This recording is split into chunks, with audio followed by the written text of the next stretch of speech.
अगर मैं आपसे कहूँ कि हमको अब पृथ्वी छोड़कर दूसरे ग्रह पर जाना पड़ेगा तो आप चौंक जाओगे। हाँ दोस्तों, आज हम इस वीडियो में इसी बात का कारण बताएंगे। तो कैसे हैं दोस्तों, आपका स्वागत है हमारे यूट्यूब चैनल सभी दुनिया में।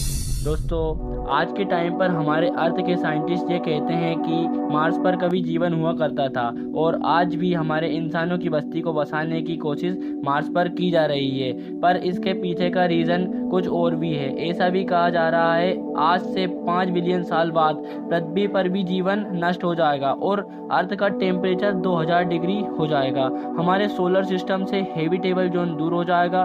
तब मार्स और यूरोप टाइटल रहने लायक बन जाएंगे और फिर मार्स के साइंटिस्ट 5 बिलियन साल बाद यही कहेंगे कि पहले पृथ्वी पर भी जीवन संभव था। तो दोस्तों, कैसी लगी है आपको वीडियो?